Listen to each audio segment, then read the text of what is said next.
अपने राजनीति किसी पार्टी के प्रति समर्पण के लिए नहीं है, किसी और काम के लिए नहीं है। वो केवल ये है कि मैं और मेरा बेटा, हम दो तो रह जाएं तो है ठीक, बाकी जाए भाड़ में, बाकियों को मार मार के धक्के जो है बाहर कर दो, और जो रह गए हो वो ऐसे रखो जो बिल्कुल ही इस तरह के हो जो बेटे के आगे ना निकल पाए। जनता का जो है, जो प्रतिनिधि है वो जनता के लिए काम करे और अफसर जो है वो काम क्रियान्वित करवाए तो अच्छा होता है। जो संवैधानिक पद के ऊपर एक मुख्यमंत्री बैठा है, उसने इस तरह की हरकत करी। वो ये चाहते हैं कि उनका इलेक्शन सामने आ गया है, वो इलेक्शन को जो है अपनी राजनीतिक रोटियां सेकने के लिए उन्होंने जो है ये सोचा कि किसानों को वैसे तो खदेड़ के भगा दिया था कि अब उसको किस तरह से वापस ठीक करा जाए, तो भाई ये काम करो। चौधरी ने क्यों कर मारा जाए तो इसका धन्यवाद भी करूंगी मैं, क्योंकि अगर इसने ये काम नहीं करा होता तो भाई फिर मैं बीजेपी में क्यों कराती। समझ रहे हो ना, मैंने भी सोचा, मैंने कहा ये तो पीछे पड़ गया भाई हर तरीके से, समझ रहे हो ना। तो ये बात कहनी कि भाई किसने डाली है ये कोई उंगली लगा नहीं सकता, मैंने तो अपने आप भुक्तभोगी हूँ एक वोट की, समझ रहे हो। मुझे नहीं आज तक पता चला, कैसे बोल सकते हैं ये। और अगर ये बोल रहे हैं तो इन्होंने कोई जबरदस्त साजिश करी,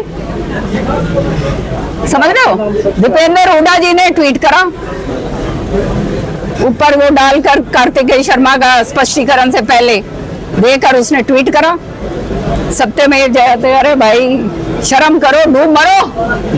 मैं तो ये बात कहूंगी, सत्यमेव जयते तुम कह रहे हो, जिसने सारा हरियाणा नाप दिया, पंचकुला से लेकर गुड़गांव तक, आज जो है रोज जो है CBI कोर्ट के अंदर सामने खड़े रहते हैं, जिसने कांग्रेस लीडरशिप का जो है उसको भी जो है पूरी ब्लैकमेल करके जो उसका भी हाल बेहाल कर दिया।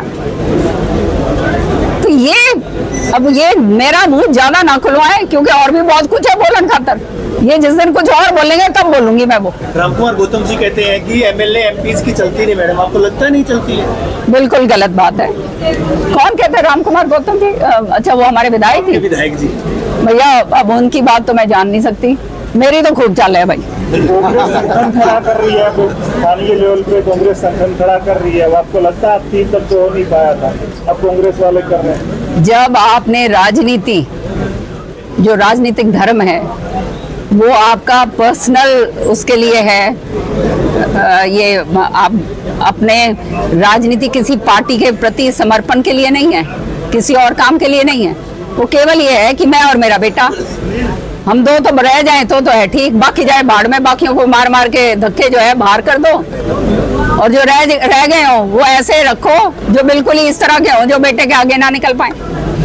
अपने मंच से भ्रष्टाचार की बात कही है कि अफसर जो है वो चाय पानी का ऊपर से निकालते हैं, तो क्या सरकार कुछ कर नहीं पा रही इस मामले में? नहीं, ये सरकार या किसी और सरकार की बात नहीं है।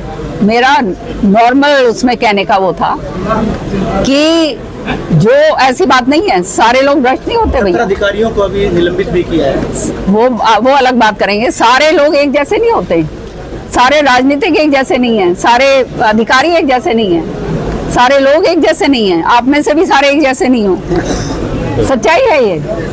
मेरा कहने का मतलब कुछ और था।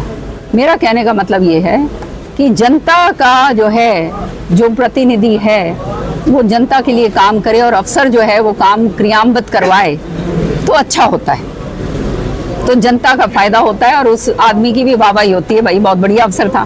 तो मेरा किसी के प्रति जो है कोई उंगली मारने लगाने वाली बात नहीं थी, ये तो नॉर्मली जनरली मैंने बात करी। मैडम बंसीलाल जी के रीजन से हरियाणा एग्रीकल्चर मिनिस्ट्री की वहाँ के BC उस समय बहुत अधिक लोगों को लगाया है, आज BC और प्रोफेसर मिलकर बच्चों को सिर काट दिया है, इस प्रकार की घटना हुई। जब फीस बढ़ोतरी की मांग कर रहे थे HAU बड़े स्तर पे। अच्छा क्या हुआ है?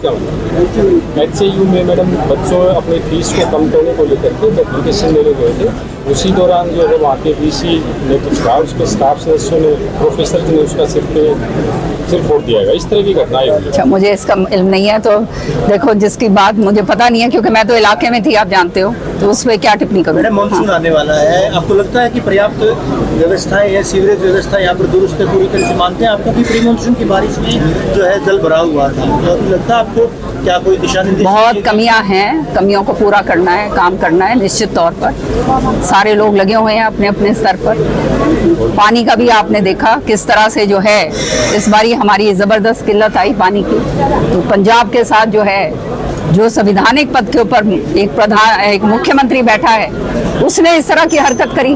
वो ये चाहते हैं कि उनका इलेक्शन सामने आ गया है, वो इलेक्शन को जो है अपनी राजनीतिक रोटियां सेकने के लिए उन्होंने जो है ये सोचा कि किसानों को वैसे तो खदेड़ के भगा दिया था कि अब उसको किस तरह से वापस ठीक करा जाए। तो भाई ये काम करो। अब उन्हें समझ नहीं आती कि जब उनकी सरकार थी दिल्ली में तब भी पानी जाया करता था, हरियाणा ने तो पानी रोका नहीं। आज आप इस तरह के काम कर रहे हो तो नुकसान किसका कर रहे हो? आप अपनी जनता का नुकसान कर रहे हो, क्योंकि आप उनको अलग थलग कर रहे हो। तब तो हरियाणा जहर मिलाता था, इस तरह के आरोप थे। वो आरोपों को लोगों ने खारिज करा और दिल्ली के अंदर इनको उठा के पटका बाहर। पूर्ण बहुमत की सरकार आई और आप देखिएगा दिल्ली के अंदर पूरा कायाकल्प होगा। जो 10 साल से जो ये बैठे हुए थे, जो है जो काम नहीं हो रहे थे, बाहरी दिल्ली में जाके देखिए, मेरी ड्यूटी लगी थी, क्या हाल बेहाल था। अब जो है उसको दुरुस्त करने में 5 साल लगेंगे। वो काम जो है कार्रवाई भाजपा सरकार ने शुरू कर दी। क्राइम को लेकर हरियाणा प्रदेश में 300 ठेकों की नीलामी जो है क्रिमिनलों के कारण नहीं हो पाई। 90-20 में यमुनानगर में, 70 सिरसा में। तो क्राइम इस लेवल पे बढ़ा हुआ है, उनकी मोनोपोली इतने स्तर पे है, तो क्या इस दिशा में ध्यान दिया जाए? इसका जो है मुझे कुछ मालूम नहीं है, लेकिन जो है अगर ये बात सही है तो इसके ऊपर संज्ञान सरकार जरूर लेगी। एक बंसीलाल अस्पताल का बड़ा मुद्दा उठा था। कुछ लोग आरोप भी लगा रहे थे कि बीजेपी चौधरी बंसीलाल का नाम मिटाने की कोशिश कर रही है, जैसे हॉस्पिटल को वहां से लिया जा रहा है। मैंने मंच से कहा ये केवल अपनी राजनीतिक रोटियां सेकने की बात है। हॉस्पिटल चौधरी बंसीलाल जी ने बनाया था, जबरदस्त हॉस्पिटल है, ये ऐसे ही चलेगा। चंद लोग जो हैं जिन्होंने अपनी दुकानें खोली हुई थी वो इसके अंदर उंगली लगा रहे थे। अब बोलने की जरूरत नहीं बनने, सारे जानते हो, है ना। और जो है एक बारी हमारा मेडिकल कॉलेज शुरू हो जाएगा तो भाई ओपीडी पूरी होगी तारी, चिंता ना करो। संबोधन में आपने इंफ्रास्ट्रक्चर की बात की थी। भिवानी के 2 मेन रेलवे ओवरब्रिज टूटे पड़े हैं, पूरे शहर परेशान है काफी सालों से। क्या कहेंगे, किस तरह सरकार की गलत नीति है या किस तरह से काम टूटेगा? अब हर चीज जो है सरकार के ठीकरे कैसे फोड़ोगे? जो है जो उन्होंने दिया है, मैंने धर्मवीर जी से भी बात करी है, वो भी बात करेंगे आगे, मैं भी करूँगी। ठीक है जी, धन्यवाद।